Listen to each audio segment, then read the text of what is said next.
Welcome back, Billiken fans. It's Zach Miller and Peter Hale. This is the Midtown Madness podcast. Peter, I genuinely cannot believe that the NIT game between the Billikens and UNI was less than a week ago. It feels like it's been a month since that game happened. I don't even know if we talk. It doesn't even feel like we should talk about it.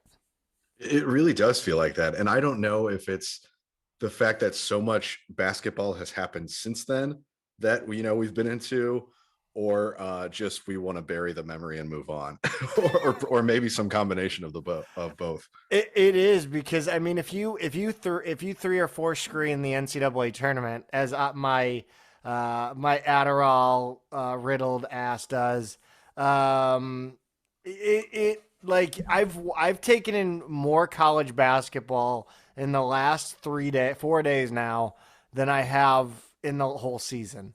I try to follow non-SLU games during the season, but I can't. It's hard for me to Yeah. sit down and watch them. I mean, it feels, I'm sure it's an easy calculation, but I have no idea how many games I've watched. Yeah. I mean, I guess when you're multiplying everything by three or four, it probably is actually kind of challenging. Uh, Pete, I was thinking today about, you see these commercials or you see it in movies and TV and a lot of times in commercials where they do generic colleges like Tech or State and no real indicator of where they are. When you see a college called State in like a commercial, what's the first real college you think of? Because I have mine. I think for me, it would be either Michigan State or NC State. Those are the two that kind of pop into my mind. And I don't know if it's because Michigan State, like the state is so much bigger than Michigan, or if at like an NC State, the N and the C are kind of really small, buried in the S. Like they I don't know, amplify the state of it. Tech, I don't know that one necessarily immediately springs to mind, but Texas Tech would probably be the first. But really, what I think about is like he got game and Jesus Shuttlesworth going on campus visits to state and tech, and deciding between those schools. Which one comes to mind for you? It's Michigan State, and I think Okay. a lot of it has to do with the fact that they use that block. They have the like traditional college, font, right? They've Hmm. always used that with that block S. So I think when you see State, it's always in that same font. So right away, takes me right to Michigan State. But Tech, I think it's Virginia Tech. Honestly, Oh, okay. Yeah, I that's know. a good one. I think I was in. I know I was in high school when that whole terrible tragedy went down. So Virginia Tech has always kind of that was my adolescence, and it resonated with me big time. Mm, So, or at yeah. least it was in my formative years, hearing about Virginia Tech a lot. That and Mike Vick too. So, Oh, yeah. yeah. Before we get rolling with Billiken hoops and Billiken baseball, whatever talk, I just want to remind you guys about Wheelhouse Bicycle Shop in Creve Coeur. Whether you're looking for a super specialized road bike, or you're just looking to get your kid his or her first bike, go see Nathan Levanthal over at 770 North New Ballas Road in Creve Coeur. You can also find them online at wheelhousebicycle.com. Pete, like we said, it seems like it's been forever since the Billikens played a game, and it was their last game of the season, unfortunately.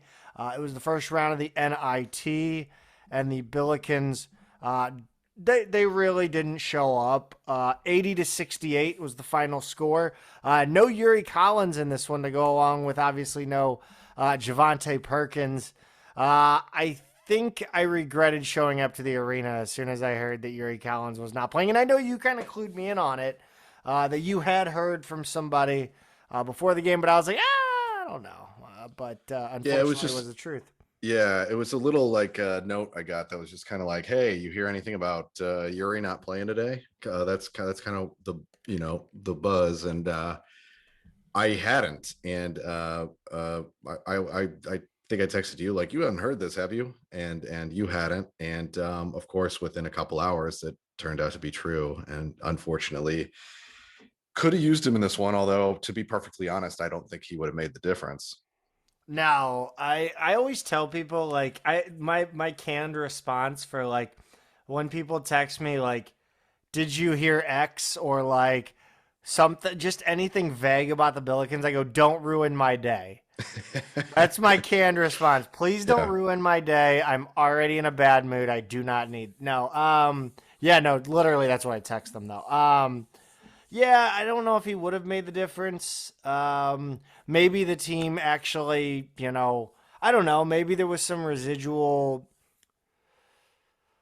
You really don't want to think they mailed it in because Yuri didn't play. You really want to think better of your team than that. But it's entirely possible. I mean, I can't, the amount of wide open looks that you and I got in this game. I mean, yeah, they hit a bunch of great shots, but you can't give a team this many looks like that. And you knew what they were gonna do. Yeah, it's what they do. And we've seen this one before twice, very recently. They're called Davidson. And it was just kind of the same thing. I think I tweeted early on in this one. We cannot trade twos for threes or threes for twos. I don't know if I'm saying that backwards. Point being, it would be like 6-4, and then it would be like 9-6. And it's like, guys, there's a math problem here.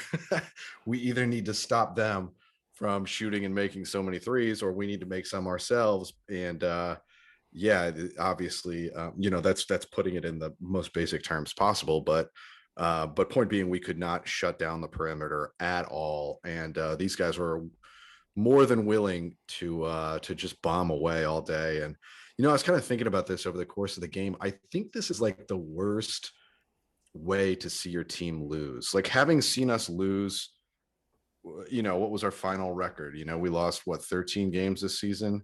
um it's one of those things where, okay, so we've seen sorry, I guess it was 12 in the end. um we've seen the team lose a number of different ways, but there's just something so uh humiliating. I don't know what the right word is, when you're just watching a team just bomb threes. You just feel helpless. You're just like, Yes. if this is just how it's going to be, like, I just don't even know what to do. It's one thing if a team goes back and forth with you, or goes on a run, or kind of breaks you down inside a little bit. But when they just come down and bomb threes and make them, you just throw your hands up and you're just like, this is the worst. I hate this. And if you and I mean, with a few exceptions that come to mind, like that Tulane game on a neutral court a couple years ago. I mean, well, that was because they were playing zone, and they wouldn't Yeah, come out of the zone. yeah, and Demarius Jacobs decided to have the game of his life. But like, this is it feels like something that we're never on the other end of. you know Right. so man, what a just horrible way to lose a game. And you're right, we were never really in it. My mantra for that game at the time I spent in the arena, because full disclosure, I left probably 5 minutes into the second half. Mm. But I kept saying, this isn't basketball. You can't. You just shooting threes is not. This is college hoops 2K7. That's Yeah, what this is. And I yeah. did that. And I will tweet out when I bombed threes with Kevin Lish on college hoops 2K7. It happened. He scored 68 points. Um, yeah, it was brutal. It was miserable, and I mean, I think the combination of things, it felt the arena was stale from the beginning. It was very Richmond snowstorm esque, if you remember that a few years ago.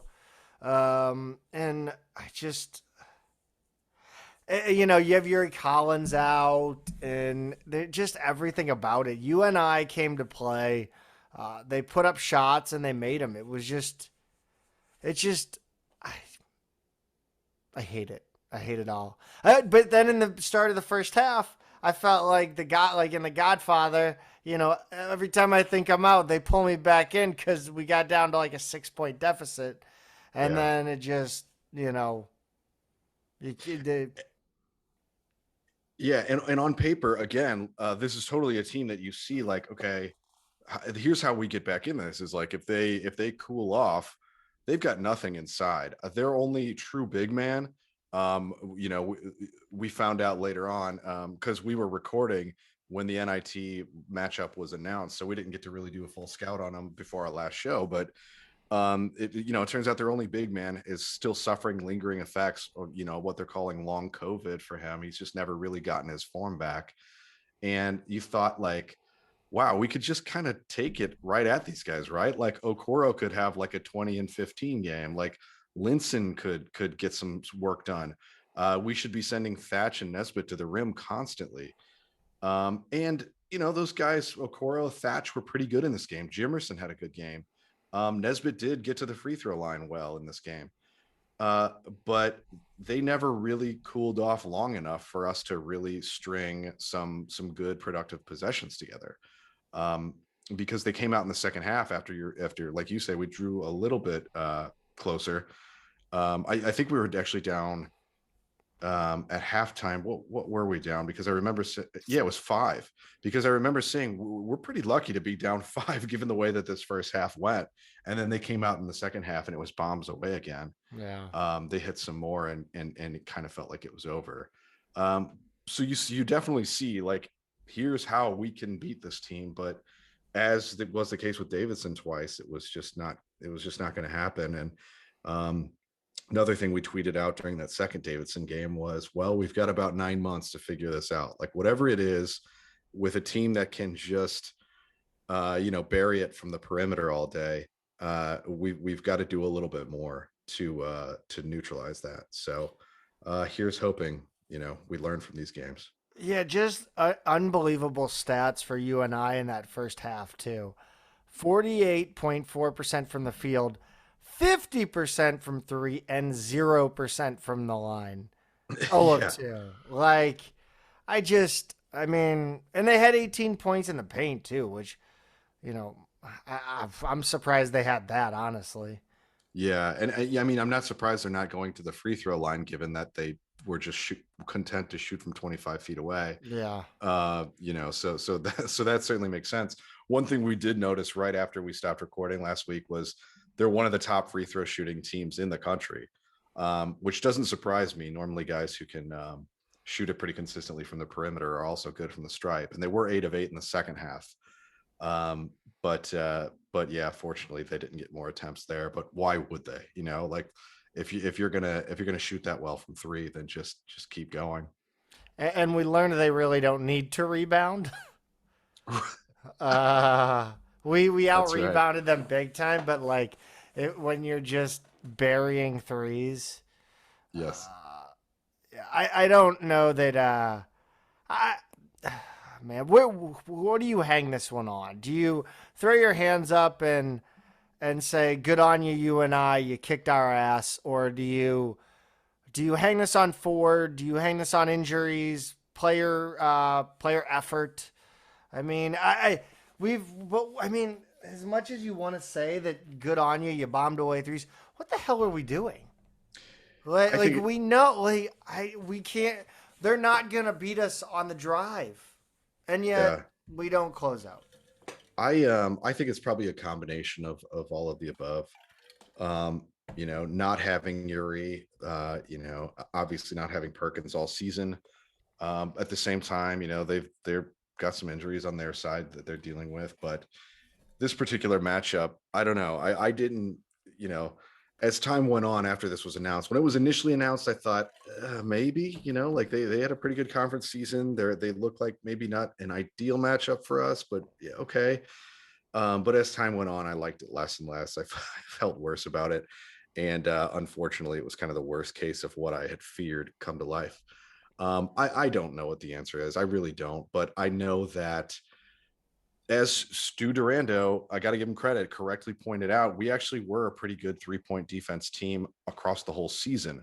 Yeah, that's what I think. I tweeted at him. I said because Yeah.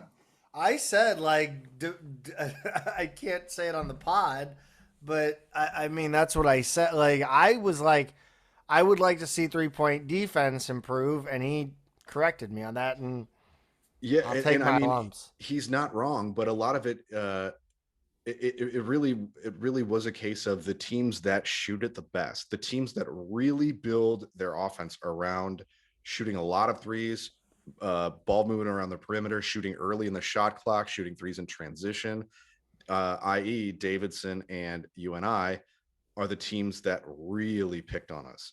The other teams, I mean, obviously, we're not playing anybody who just doesn't shoot threes. I watched Cleveland State play Xavier in the NIT, um, earlier this week, and Cleveland State has no interest in shooting threes. I'm like, why could we have not played this team? And they just want to take it inside all day, which is rare. You never see that anymore. Mm-mm. But for the most part this season, we really didn't get destroyed like this at the 3-point line. It was these two teams who are so centered around that being their offense. I don't know. I don't know. We got to figure it out. We're definitely going to see Davidson again next season, and as time goes on, there's going to be more teams like this out there. Who really value shooting at all 5 positions. So so we're going to have to figure it out. And I'm not a coach. I don't know what the answer is, but I'll certainly mull it over in the off season. Yeah, I thought one player who had he had a decent game, Gibson Jimerson, 20 points on 4 of 9 shooting from three. That's decent for him. Mm-hmm. Got 2 steals in this one, which is more than normal. I thought DeAndre did an admirable job filling in at point guard. I don't know what kind of positives did you take from this one? Jimerson was obviously, like you said, had a good game. Okoro had 12 and 13. I kind of thought maybe he could have looked to score a little bit more in this one. I don't know if that was our offense. I don't know what it was. Thatch had a decent game, didn't hit a 3, but he ended up with 11, 8, and 5, turned it over a little bit more than you want to see.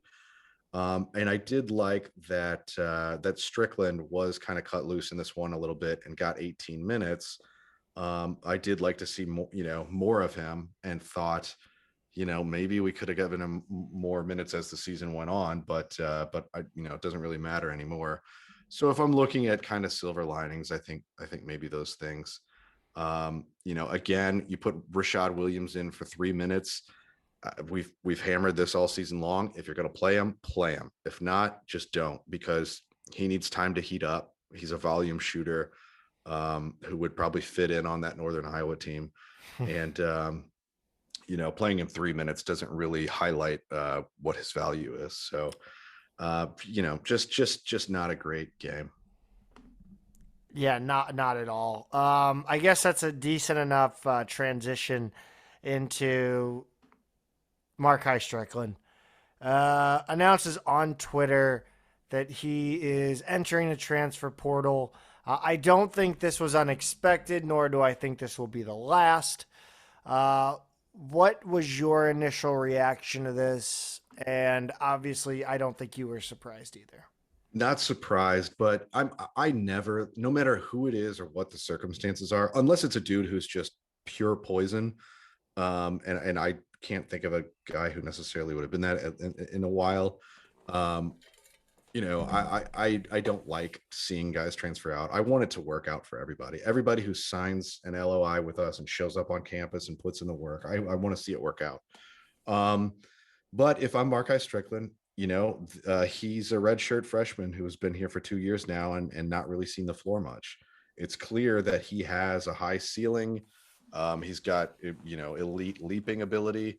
I like kind of the energy he plays with when he's in there.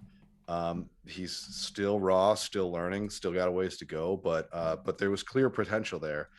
The problem, if I'm him, is I'm here 2 years, barely played, and it looks like that rotation's going to be pretty solid next year, the same group, especially if Perkins returns. So I get it. I get it. He's going to go find somewhere where he can play more minutes, and that's that. Totally understandable. And I'm bummed that it didn't work out. Was hoping he'd be one of those guys that we do see a big leap next year, and then the next year or two after that, he really becomes a key piece. But we just didn't get to see that play out. So disappointed, but what can you do? Yeah, I think I'm less bummed that he's transferring and more bummed that he didn't get let off the leash. Mm-hmm. And we talked about it for a while. There was a lot of times during the season when Hargrove struggled, and I wonder if this is the trappings of putting your eggs in the basket of local recruiting and having to uh, bow to expectations of playing time. And I've kind of said that I think TJ would be better served out of town in a similar but completely different fashion than Cartier Gordon could have, if that makes sense. I think Cartier Gordon had the trappings of, you know, um, upbringing and, I don't even know, like, his, the people that surrounded him, all this stuff, right? Off court issues, Off court we call it. issues, Yeah. sure, yes. Whereas um, it's almost like Terrence has so much on his back from East St. Louis. He was I guess a small town celebrity in East St. Louis. He really was. At least that's what I can tell from Twitter. Um, but I wonder if maybe he has so many people, you know, putting pressure on him, or not. I don't think his parents are per se, but I'm sure his friends back home, people he went to high school with, are asking him, what, rep the city, and he's got this rep the city back, but he's only getting 15 minutes a game, Hmm. and maybe he wants to do too much. I don't know. I think he would. I don't know. I would almost. I think Mark High would have been better served getting more minutes, and maybe a guy like Terrence finding an out of town place. I'm not saying I want him to transfer. Don't get me wrong. I'm thinking about Terrence Hargrove. I'm not thinking about the Billikens here. Yeah. I just think he would be better.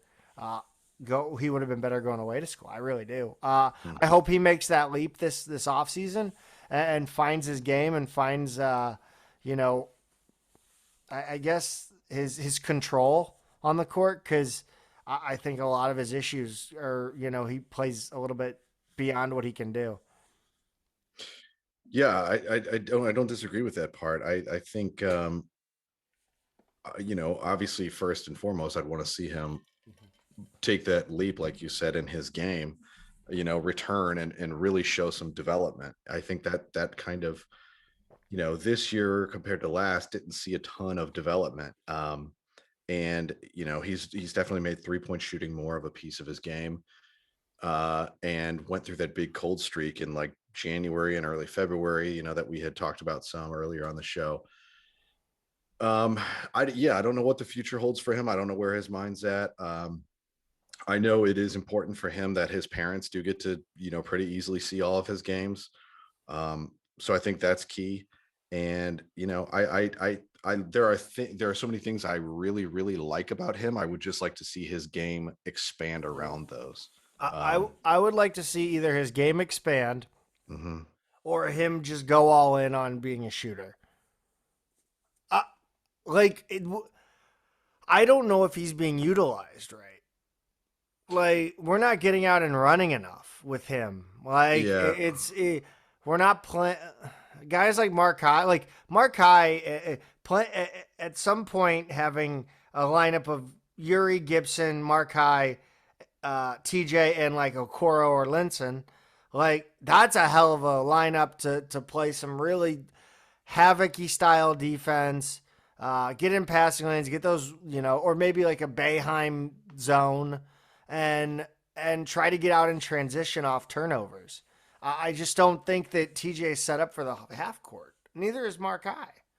yeah, that's a good point. I mean, they both are great transition talents and would be served by more of that. Yeah, no question.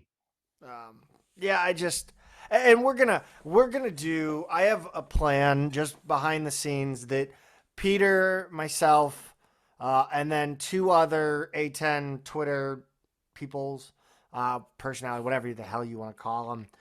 We're gonna sit down. We're gonna do a super relaxed, maybe even imbibe on whatever our poison of choice is. I may even do it from my couch instead of this area. Just sit back, go an hour and a half, 2 hours, topics only, just the state of Billiken athletics, things we want to talk about, rants we want to go on. But I will go. I will say I will leave this game. Um, I'll leave this conversation on this specific game in this season. I don't have a clue what this team's identity is, and I don't want to hear the word Team Blue until we win another game Hmm. because that it means nothing if you're not going to defend the three. Because if you can't defend the three, you can't play basketball. That's what I tweeted, and it's what I believe, and it's insane. Like there's no identity to this team right now and this program. We keep hearing like we're gonna play hard defense, we're gonna rebound, we're gonna run, and we were told this like by Yeah. Oklahoma State fans, right? Yeah. It's the same. It's the same thing, and the momentum's slowing, and I don't like seeing it. And I really hope Travis can pull that momentum back and push forward in this offseason, the transfer portal. Yeah. And I think next season's gonna I mean, hopefully, knock on wood, answer a lot of questions. You know, we think we're gonna get this core group back. We may or may not have Perkins back. Yeah. You know, we've got a JUCO scorer who's gonna, you know, round out this rotation and give us more shooting threat. I guess we'll find out. You know, I really think, you know, I in terms of identity, it's like ask me again in a year. Mhm. You know, 'cause 6 months. I think it's a fair question. I don't really know who we are necessarily. We're a good team, but that's about all I know. Yeah, I want to also before we move on. Sorry, I lied because I have one more thing. The Yuri Collins injury. I was under the impression or told that it was essentially he was playing through pain during the A10 tournament. It was borderline, like, foot, ankle, where he could probably have played on it if it was an NCAA tournament game, but you're risking a situation where it gives, and then you have to have surgery and have, a 6 8 month recovery period. So, um, I'm okay with it. I don't, I just like. I think somebody said they were upset that they didn't say that Yuri Collins was going to be out before people showed up. That's fine. Like, no, I feel that pain, but I disagree with that. You know what I'm saying? Hmm. Like, I wish I would have known, but like, you can't do that just for the fans because you have a competitive game you have to play, and you have to hold whatever cards close to your chest that you can. So, Yeah. yeah, that's what happened with Yuri, and yeah, I mean, again, we're obviously gonna do a season recap. We're gonna try to get a guest for that, and then we're definitely doing that State of the Billikens, just roundtable BSing freeform segment, which will be fun. Yeah. Um, but yeah, moving on. The well, let's talk about A10 postseason. What has happened with the NCAA tournament teams, the NIT teams, and we'll start with the NCAA. Davidson, uh, man, I mean, well, Davidson and Richmond. Let's just lump them together. Impressive showing so far. Or not so far, but impressive showing in the NCAA tournament for both these teams. I would say Richmond more so impressive than, outside of their what we expected, right? But Davidson was still very, very good. Davidson gave Michigan State all they could handle. That was a pretty fun game to watch. You obviously had the storyline of Foster Lawyer, you know, being the transfer from Michigan State to Davidson, where he's got more minutes and really thrived. I was really hoping they'd pull it out. You know, and it was, 1 point loss. It's tough. They were the lower seed, obviously, but I don't know. I thought it was a pretty good game. I enjoyed it. I thought it was a very respectable showing, and you know, I don't think there's any reason to hang your head after that one. It was a tough draw for Davidson for sure. Yeah, and I mean Richmond showed what it means to be an old team in um, in March, and what you can do when you have old guards and intelligent big men, and it's just it was. I think Mooney still coaches like a one bid league coach, right? Like that's what It I've kind of cut. Like does. yeah, like Yeah. he's like yeah, whatever. We win some, we lose some in the regular season, but there's always the shot in the NCAA tournament or the A10 tournament. Yeah, that I kind of like that description actually. Yeah, like as if Richmond were in the Colonial. Yes, I But mean, in a way, McKillop does too. I mean, I think for yeah, sure I think they both. I wonder if in some ways, Travis coaches that way too. I, I wonder if the A10 would be better served if the coaches didn't look towards the A10 tournament. yeah. Well, I need to mull that one over more. Yeah, I'm not. Because I'm I not mean, sure. Travis A10 tourney Travis is a different Travis. You think so? Oh God! I mean, to look at 2019. Look Yeah, at this year was. I mean, still an impressive. Not impressive, but it was on par with what you had seen from Travis, where they would, pull something yeah, out that they hadn't done previously. So yeah. I mean, but see, I guess from my perspective, in Richmond's case, I've just been watching Gilliard. I think like Mooney could have been out with the flu, as far as I'm concerned, and I'm pretty sure they would have had the same result in all of these games. Gilliard has just been out of his mind, just phenomenally good in the A10 tournament, and then in that game against Iowa, he kept going. Obviously, they ran out of gas against Providence and kind of got blown out in that one. But 1 and 2 from a 10 seed and 12 seed for your league, playing Michigan State, playing Iowa, who was kind of a trendy Final Four pick that I embarrassingly kind of got roped into. Um, and I think it was just a really solid showing for the league. Um, and credit to Gilliard for being outstanding in these games. I think he's really what was the difference for Richmond as far as I'm concerned, coaching aside. yes, absolutely. On the NIT side of things, it appears as though the last team standing for the Atlantic 10 is St. Bonaventure, and they're playing right now. I have no idea what that score is. Don't really care for that matter. They're up 6 for those who do care, even though you won't be listening to this as we're as we're recording. Yeah, no. But yeah, right as of right now, it's the under 8 media timeout, and it's 56-50. Bonaventure's on top because they've outscored Oklahoma by 9 this half. So yeah, we'll see where that one ends up. I think I picked Oklahoma to win it all in the NIT pool. That would be so par for the course. It's not even funny. Dayton beats Toledo in the first round. That one was weirdly placed at Toledo because of the first four of the NCAA tournament. Not Oklahoma. Sorry. My eyes still. I'm still getting used to these. St. Bonaventure beat Colorado in the first round, and as you said, are up on Oklahoma. VCU beat Princeton and then dropped their second round game to Wake Forest. So yeah, Bonaventure playing right now. If they win, they would go on to the quarterfinals on the 22nd or 23rd. It really is the East Coast tournament, the NIT, isn't it? Yeah, it kind of is because I'm looking at some of the teams left. The Yeah. team that Bonaventure would play is Virginia, Yeah. who beat North Texas in the battle of the two slowest teams in D1, I believe.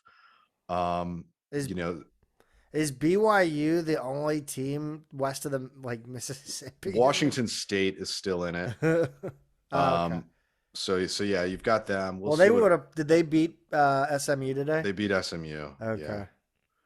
Um, yeah, Vanderbilt beat Dayton. That's kind of a wash. Those are both Nashville and Dayton are relatively close, I guess, in their distance to the East Coast. But yeah, I know what you mean. It definitely is an East Coast heavy tournament. Um, yeah, I haven't. I've tried. I really didn't follow the NIT out of spite after Tuesday night, or Wednesday night. I just didn't. That really was Wednesday, wasn't it? Wednesday of last month. Yeah.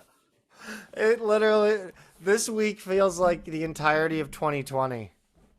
Yeah, it I really think. does. Oh my God! What? What? time really is a construct. Um, I think the hot button issue though of the postseason and something we've been harping on lately has been the officiating, man. And I have decided my new crusade is to eliminate the demonstrative foul calls from officials. We need to standardize the amount of force with which a ref can call a foul or blow the whistle. There's no reason you need to blow it 5 times for an offensive foul. Yeah. And There's then absolutely no reason. take 3 big steps, throwing your knee into the air, pointing down to the other end of the floor. I mean, like they for one, 2-3 with the body. They need to change what the signal is for a charge, because refs really like the theatrics of calling it. I think it's ridiculous. I mean, even if you just say like, I don't know what you could do. Like, I don't know what you could do. Just I really don't know. I mean, I would make it something embarrassing, like oh god, how weird are we getting here? well, okay, I know, yeah, a family show. The ref has to pretend he has a shake weight in his right hand. That's a charge. And if that's the signal for a charge, they'll finally start calling blocks and charges as they should be called. So also called the dice proposal. dance move, if you want to call it that. Call it the Yahtzee. There you go. Oh So yeah, that's my proposal for Yes. cleaning up the block and charge thing. But I don't disagree with you. I mean, that Baylor North Carolina game. Oh, God. I think that was prime example of officials riding momentum. They ride the crowd, they ride the momentum, the moment, and I get it. They're human. That's fine. Like, okay, it's not fine, but it's not it's not a bad thing. Like you should be reprimanded for it, but again, we're human. Like you're gonna ride momentum. Everybody does it, but you need to figure out a way to minimize that effect. So hedging on officiating would be I think should be the focus this year. Yeah. And I don't disagree at all. I mean, and that those were NCAA tournament refs in a high profile game. Like I watched that Xavier, like I told you, that Xavier Cleveland State NIT game. I mean, the refs may have just been 3 guys pulled from the stands and given shirts. It was unbelievable. So yeah, I mean, if you think it's bad in the NCAA tournament, just imagine if SLU had played a couple more NIT games. I and I benefited from well, I almost benefited. I didn't end up benefiting in the end from the Baylor UNC. Yes, it was exciting, but like the Baylor was getting away with murder. Like they clearly changed up how they were calling the game after the UNC player got ejected, and then they even changed it in overtime. It was insane.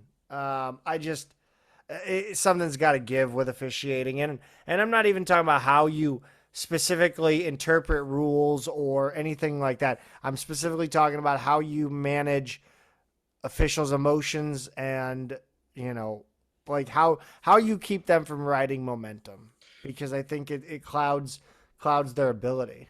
Yeah, and we've covered this. I don't know if we've talked about this much on the show before, but I think we've gotten into this in Twitter and on the forums and whatnot.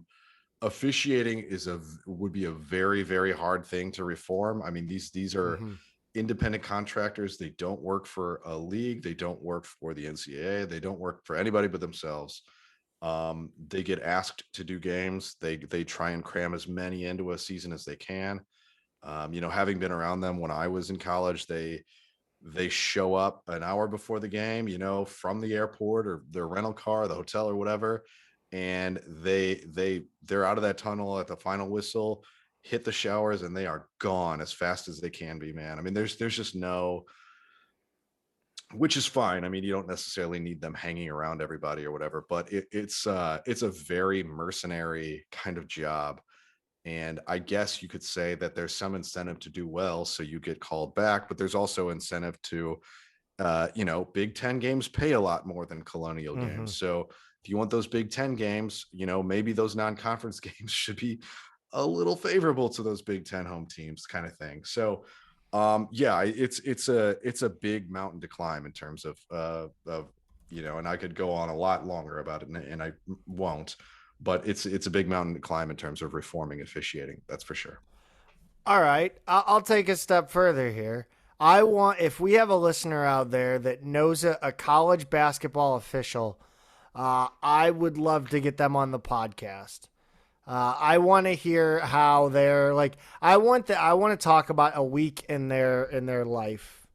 Or a retired official, because Yes. I bet an active official would not want to talk to us. No, I doubt it. But we'd be happy to have somebody who knows it from the inside firsthand. Absolutely, it would be awesome. And of course we'd be nice to them. We wouldn't be soft, but we would be welcoming. We're gonna Yeah, ask tough questions. maybe somebody who's never refed a SLU game or something like that. Yes, Somebody who we can't go back and watch the tape on. absolutely. Um, let's talk about probably the biggest news. Okay, no, it's the biggest news in the St. Louis University Athletic Department in the world of St. Louis University Billikens athletics. Um, surprising news, I think. But hindsight being 2020, it makes sense.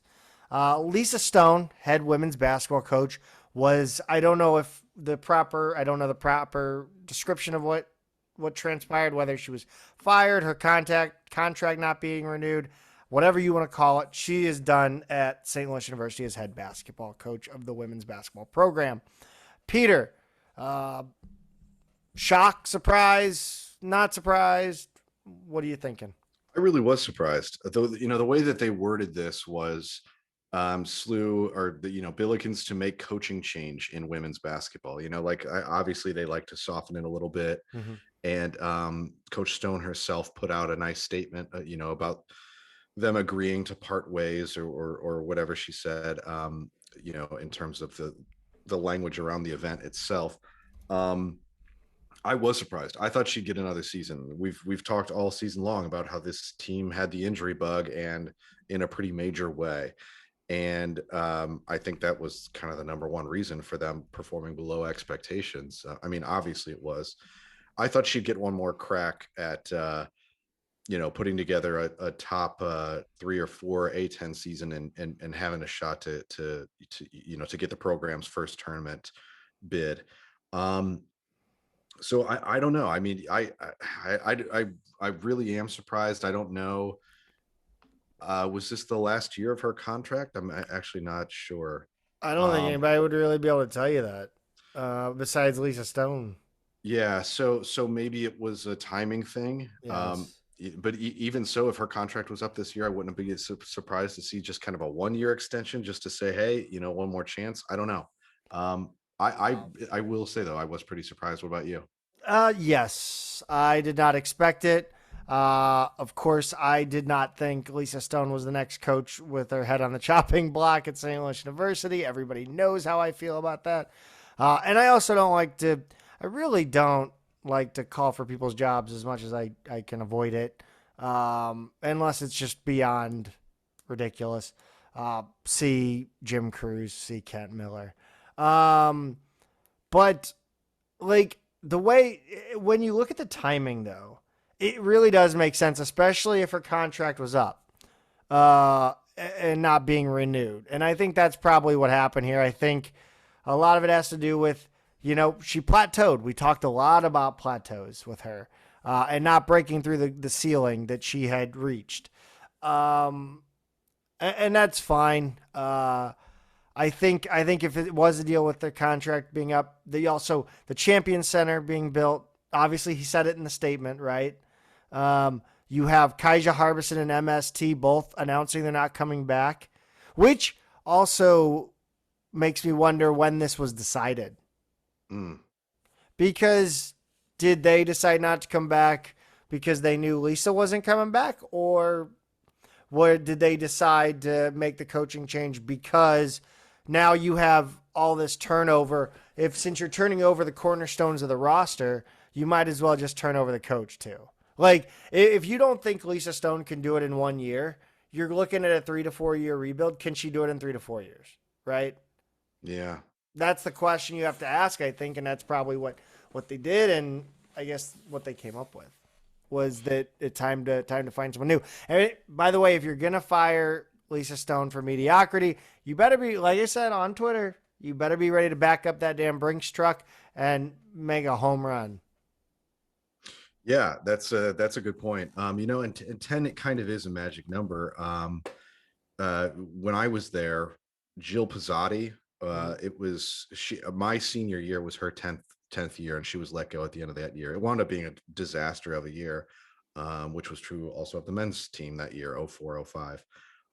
So yeah, so 10's what she got as well. And she was honestly pretty rarely over 500. She was mostly a losing coach. Shimmy got 7 years. I think there were some other problems there. She kind of seemed to, yeah. I know you've got some opinions there. She No, got I love, 7. look. At the end of the day, I loved Shimmy. Shimmy was nothing but kind to me. She was there, when I was, I think, 10 through 17. Hmm. So I absolutely adored Shimmy as a person. I just know that there was I mean, I watched the Gray seasons. You watched the Gray seasons. At least I think you did.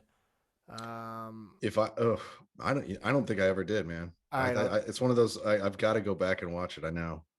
I just remember that was when I first started the podcast, or came on the podcast. I said the first thing, Colin, you have to do is watch the Gray seasons, and we got to talk about it. But yeah, it's on YouTube or Vimeo, one of the two for free. And Jesse Meridian out there, by the way, you still have my DVD, you scumbag, give it back. Um, sorry, I love you, Jesse. Just kidding. Um, but yeah, I don't know. I mean, is this the end of the line for Lisa Stone in college coaching? 59. Um, you know, she already was half retired once, I think, right? Yeah, I don't know. I don't I know. think That's she was that's out of a coaching after Wisconsin. And then, Rick Majerus was the one that kind of pointed Chris May in the direction. At least that is the mythology behind it, as far as I was told. yeah. Yeah, lot. I mean, you make a lot of really good points there and before. When you're talking about some of the timing in terms of Stone and her Yeah, I really roster did and go on a everything. rant. I'm sorry. No, I think that's a lot of good stuff in there, and she's now the second winningest coach in program history. She ended up 12 wins behind John O'Brien. Let's go down this thread. Let's talk about this thread because it's a really good thread, and Yeah. I'll let you read it. But I want to definitely shout out Joel R.L. Hall on Twitter. Great follower of ours, and he's a great follow too for Hmm. SLU Athletics in total. He's as obsessive as we are, maybe even more so, which is not a bad thing at all. But he put down a nice little thread of everything that Lisa Stone has done and his feelings on it. Why don't you just read it, honestly? Yeah. So he put this appreciation thread together, just saying that he was shocked by the news she wouldn't be retained. And so he goes point by point like this. She leaves the women's program with a record of 164 and 138, the second most wins and second highest win percentage in program history. And she was named National Coach of the Year in 2015, 2016, which I honestly did not remember. She had 5 winning seasons out of her 10 years, which include the 3 highest single season win totals in program history. The 30 years prior to the hiring of Coach Stone resulted in 5 winning seasons total. Um, Her players garnered 14 all conference honors in 10 years. The other 37 years of program had 16 total. She produced an All American, twice named A10 Player of the Year, 2 A10 Defensive Players of the Year, 7 players to the All Defensive Team, and A10 Rookie of the Year, a Most Improved A10 Player of the Year, and there's just never been anything done like that in program history. Her players are all over the all-time records. 6 of the 21,000 point scorers, including the top 3, are all her recruits. The all-time leaders in points, assists, blocks, 3-point percentage, steals, and soon to be rebounds were all taken by players that she recruited. She finished fourth or higher in the A10 four times, including a tie for the regular season championship in 2015, 2016. The other 37 years leading up to Coach Stone resulted in finishing third in conference once. Every single other season has been bottom half the conference.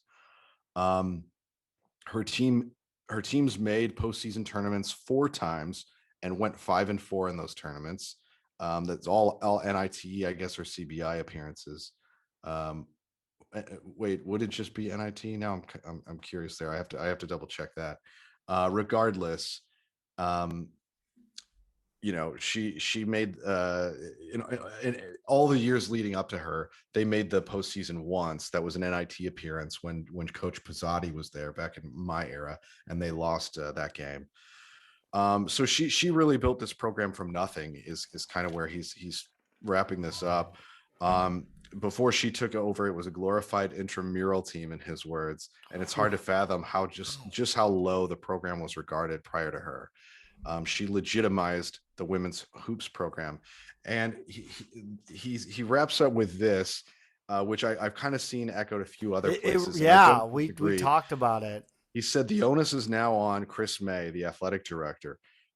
He said her successes weren't enough, and this program has to make NCAA tournaments on a yearly basis. We've heard this talk before about the men's program, lots of bluster and no real results or renewed commitment to the program. To a program, it took a billionaire alumnus to shake up the men's program, and that doesn't seem to be happening with the women. So now Coach May, by saying that, has made a huge verbal Chris commitment. May, not Coach, but sorry. As fans, we must hold him to it. We need a coach better than Coach Stone.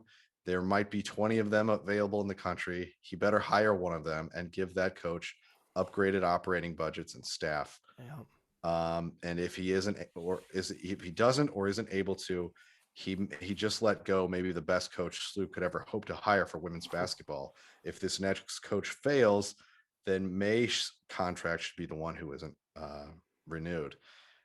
Big words. What do you think? Hey, do you agree? Again, I try as hard not to talk about people's jobs because I'm particularly not good at my jobs. But I don't coach college basketball. No, I think he's right, and I think the same goes if say SLU decides to move on from Ford in what could be a make or break season next year, right? If you let go of Ford and then you bring in a coach I honestly think if you let go of Ford, that's two coaches in a row you've hired that didn't take SLU to a next level, right? Or reach the standard that we already set, right? Majerus set a standard, and we let it drop. Yeah.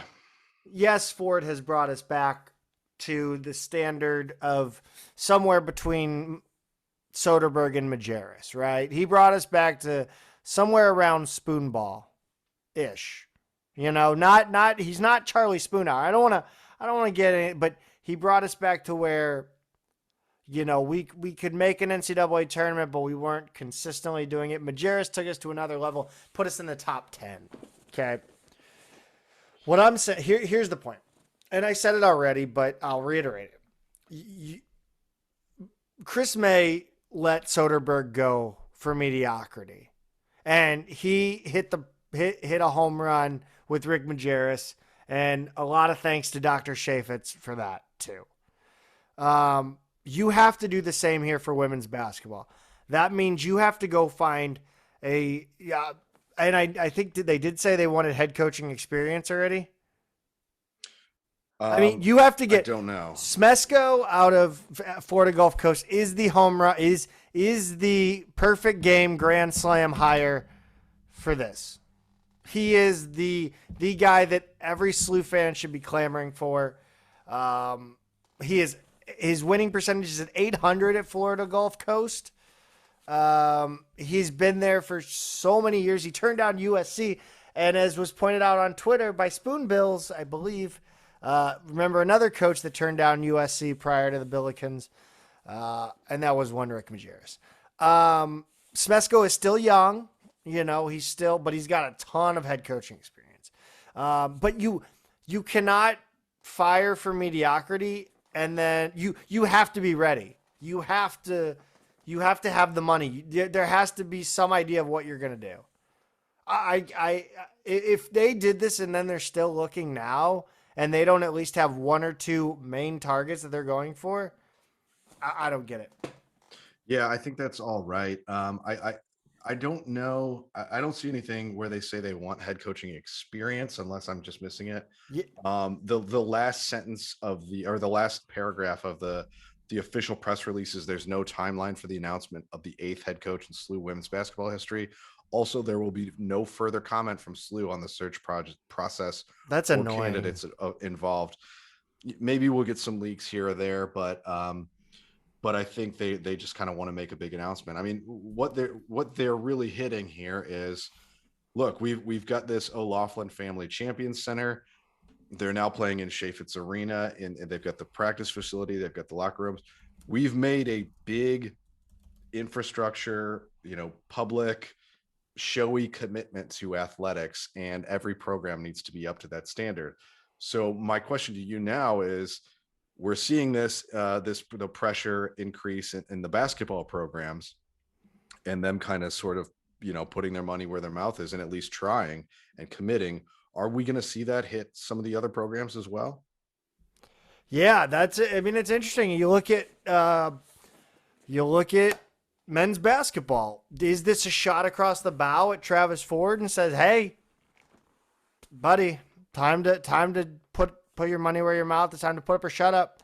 I want it to have trickle down effect towards a program like volleyball. Obviously, I can't believe that Teflon Kent Miller is still the head coach.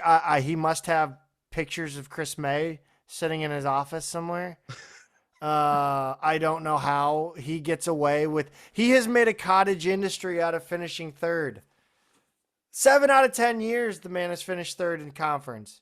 Mm-hmm. How? Please, Vegas, put odds on finishing for A10 volleyball next year. I will bet my entire life savings the Billikens place third. Entire life savings. Yeah. And I will double the hell up, if not more. I guess he's kind of a case of there's no eyes. Raising the floor to third place, but putting a hard ceiling behind second place. And really, he didn't raise the floor though.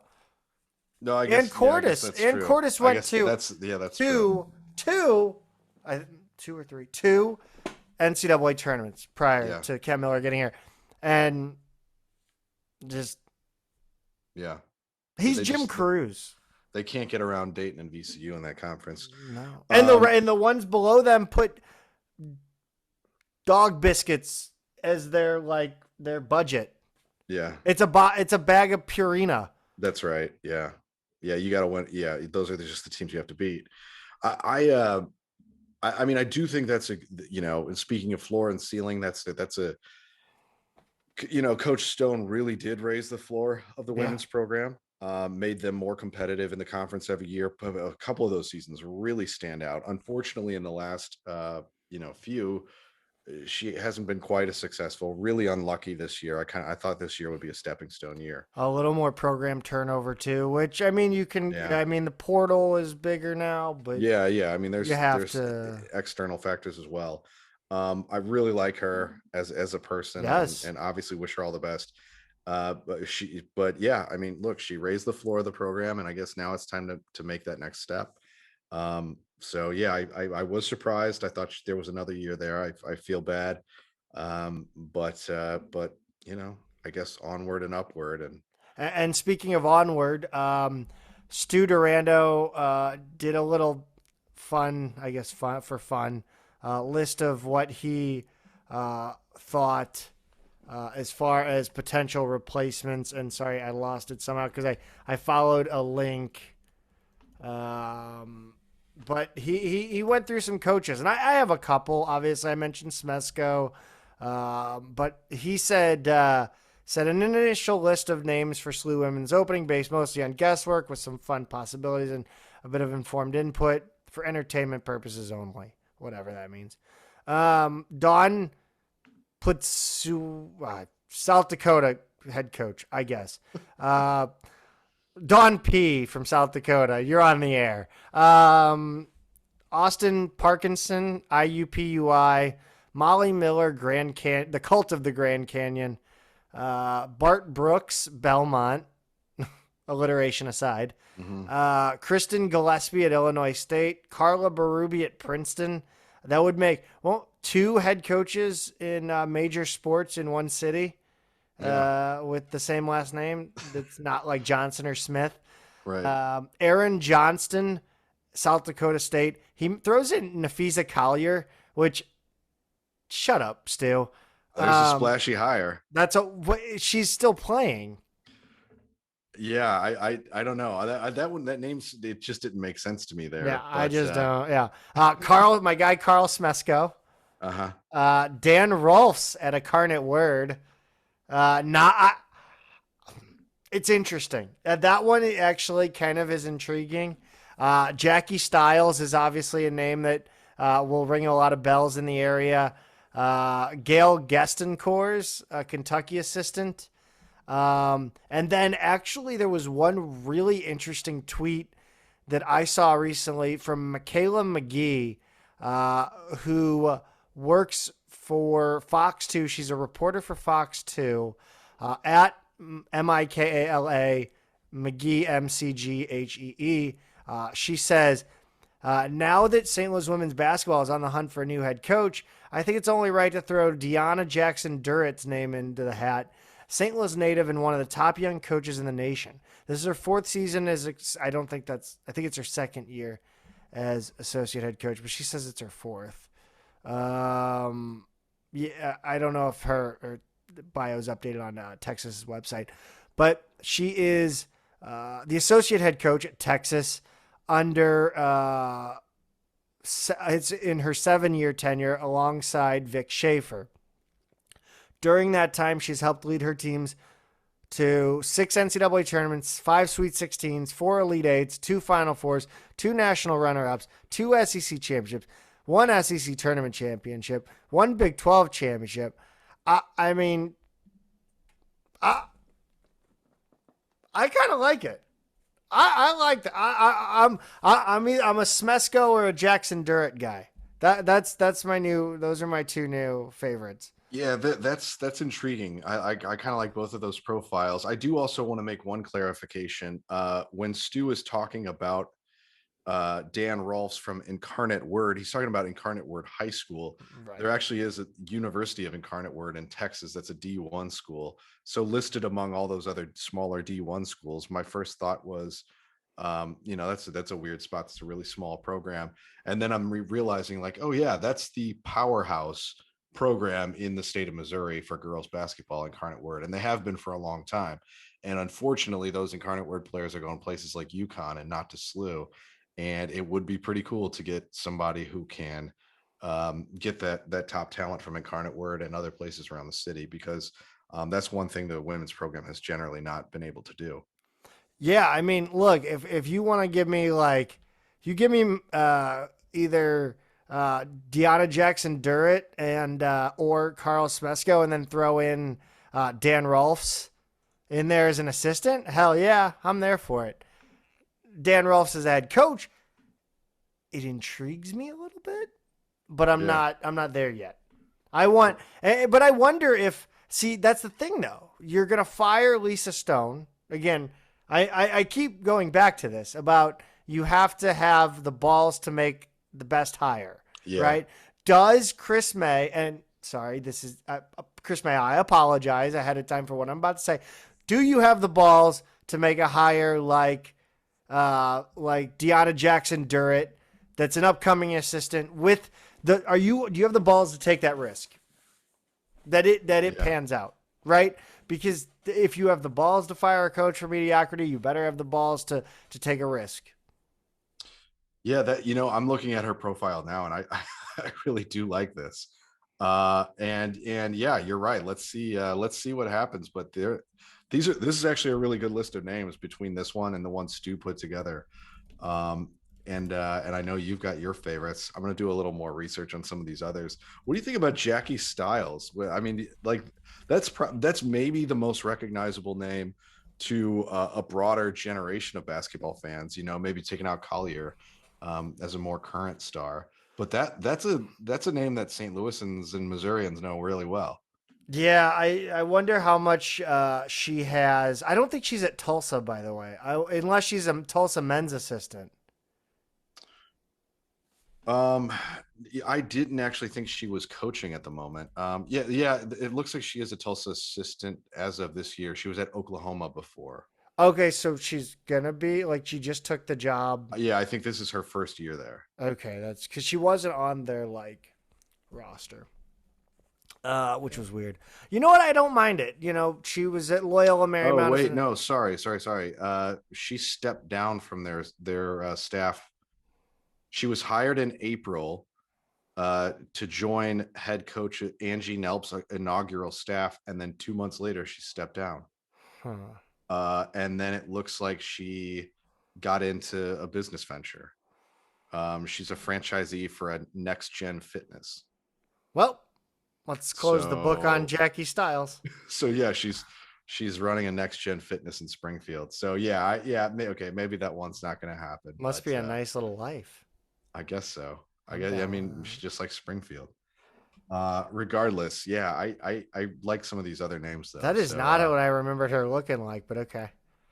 Jackie Styles. Yeah, no, and I She don't I know what I thought she looked like, but it was not that. I just I not it's not a good or a bad. I just did it wasn't what I pictured taking from my advantage of memory. the audio medium here. Yeah, no, sorry. We're on video. Look up We look still up don't have a Jackie producer Styles. yet. So if you're a SLU student and you want some like decent experience or whatever, like you can literally throw this on your resume. It's really not that hard, I promise you. It's about 2 hours of work a week, if No that.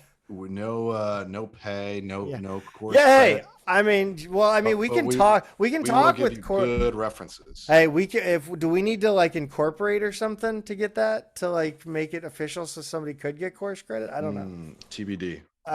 We'll work on that. Yeah, I think there's a lot of decent options there. I just tweeted out that we're all in on Durrett, Jackson Durrett. Yeah, I'm fine with that. Yeah, that's that. Let's I go. Let's like that. ride. No, I would be more than happy with that. That's a very like. Excuse me, if anybody heard that. That's that's a very Ann Cordes like. I'm trying to remember Ann Cordes's trajectory to head coaching. But I want to say she was, yeah, she was a head coach, or she came from an assistant at Illinois. She had 4 years at Illinois. So more assistant coaching experience than, Ann Cordes did. And, young, hungry, probably full of energy. I love it. Yeah, and from St. Louis. Yes. I don't even know what, again, I'm not clued in. Like, if it's not youth soccer, I don't know anything about it. Like, I don't, it's completely off my radar. So I don't know how the St. Louis basketball community, especially youth and high school, really works. Let's head over to baseball. The week started off really really bad and turned pretty decent for the Billikens. So, that Yeah. Missouri game, man. That was that for a while it was like, okay, this is going to be a rough game, and then they got back into it, and then it all broke open. Yeah. It was Um 7-3 at one point, and he thought maybe, and then it hit 10-3, and it was over. that's right. Yeah. Unfortunately, the Billikens dropped one on Tuesday out at Mizzou, just a one-off, not a whole series. Mizzou jumped out to a 6-0 lead in the bottom of the first and never really looked back. SLU got a couple back in the top of the second. And then, like Zach said, by the top of the fifth, it was 7-3. Mizzou got 10 more or three more in the bottom of the fifth, and then 8 in the bottom of the sixth. And that's really all they needed. Obviously, SLU got one back in the seventh. Um, on a wild pitch, actually. But yeah, rough start to the week for the Billikens, but fortunately they were able to right the ship after this. Yeah, definitely. It was. It started out with a 4-1 win on, I believe it was Wednesday against Hmm. Moorhead State. Winning pitcher was Scott Youngbrandt. No save. I think he might have gone the distance in this one. No, he didn't. No. Yes, he did. Complete game for Scott Youngbrandt. 9 innings pitched, 5 hits, 1 earned run, 8 strikeouts. Well done, Scott Youngbrandt. Yeah, that's a great performance. And then their next game was on. We're taught. Wait, are we? Did I skip an Austin P game? No, I didn't. Okay. Sorry, it's hard to keep these They played tabs. 2 on Saturday, so it's a little Yes, weird. doubleheader, 2 7 inning games, I believe. They usually, it seems like they've been playing when they do these double headers. They'll play, yes, they'll play the first game as 7 innings and the second game 9 innings. So, first game, Patel gets the win. Ryan Patel gets the win in this one. Uh, you know, where am I at? Jesus, Mary and Joseph, Zach, figure it out. Yeah, Ryan Patel gets the win in that one. The second game, the 9 inning game, 9-4 win for the Billikens. It's Ryan Surin getting the win in that one. And then on Sunday, that's today, they played 9 innings. They win 7-4. And it is Trevor Harris gets the win in this one. So good weekend for the Billiken men, or the Billiken baseball team. Softball team up and down, but generally a good weekend. Yeah, especially given the way the season started out for them. But we talked about last week just how busy they were this week, and that was certainly the case. They split with Fordham up in the Bronx on Monday. Won a 9 inning game 9-4, and then dropped the second 5-3. Quick turnaround, heading home to face South Dakota in a one-off game, which they took 3-0, and then lost a 6 inning game to UT Martin on Wednesday, 8-0, and then they turn around and they've got a Friday Saturday 3-game homestand against Western Illinois, which they proceeded to sweep. So really, I think you're right. I mean, if you looked at that week and how busy it was, and if you'd have told me they'd go 5-2, I think I'd have taken that every time. Yeah. Also, Sadie Wise becomes St. Louis' softball career hits leader uh, uh, in the sweep of Western Illinois. That was the during the doubleheader. I'm not sure which game they that she completed that in. Coming up for softball, March 22nd, that's Tuesday, they will play Missouri State in Springfield. Then come home and play UMass in a weekend series with a doubleheader on Saturday and a game on Sunday. Circling back to baseball, because we did not give the upcoming. I got a little trigger happy there. They will also go to Springfield on Tuesday to play Missouri State, and that one you can actually listen to on the internet on radio KBFL. Should be a good matchup. Missouri Valley always has decent baseball teams. Missouri State is no different. They are 10-8. That's a respectable 10-8 with games against Kansas, and they played Oklahoma State to a 5-1 loss. They beat Kansas 16-1 on March 16th as well. So, and they took 2 or 3 from SEMO, which is always a good program. And speaking of SEMO, well, never mind. That'll be the one for next episode. Illinois State, they will take on that weekend, or this coming weekend, the 25th, 26th, and 27th. Obviously, weather permitting. That'll be at Illinois State. Sorry. And then track and field actually has we spoke with John Bell about this. Their home meet is Friday, starting at 3:30. Pete. Yeah, nice. So hopefully they get some good weather for that, for the first outdoor of the season. Yeah, I think I'm gonna get out there at least and try to make it over there for a little bit of that, and go say hi to John and thank him again in person for gracing us with his presence and listening to our stupid questions for an hour. 2 hours, actually, because we messed up on the record. Well, I mean, it was a lot shorter than an hour that it we spent was. with him. But Pete, anything that I neglected to mention, because I don't want to throw you under the bus for neglecting to mention anything when it was probably my fault. no, no, not at all. Nothing you neglected, but we do have some breaking news. St. Bonaventure held on to beat Oklahoma 70-68, so they will play Virginia. I was very scared at what you were going to drop news wise. Oh, in the transfer portal season, Yes. And coach firing season and all that. Yeah, I understand. But yeah, Bonaventure remains the A10's lone remaining team in the NIT. Neither they nor Virginia were seeded. The 1, 2, 3, and 4 seeds from that bracket are all out. So I don't know if Bonaventure or Virginia will host the game, but they're still in it. And then we've got Xavier Vanderbilt. They'll take the winner of that if they do beat Virginia and make it to Madison Square Garden. So yeah, I guess keep an eye on what Bonaventure's doing. The other thing I do want to cover, we talked about both Nick Kramer and Kellen Thames and what happened with them in the Missouri State High School playoffs. Sincere Parker led his Moberly area Greyhounds to the national tournament for JUCO D1. They were the 16 overall seed. They beat Pearl River, the overall 17 seed, in their first game on the 14th, 95-89, and Parker had 21 in that game. The next day, they had to play Salt Lake Community College, which is the number 1 overall seed in the bracket, and Parker scored 24 in a 3-point loss. It was a game that Salt Lake was just blowing them out over the course of the first half. They really increased their lead, and it looked like it was going to be an ugly one.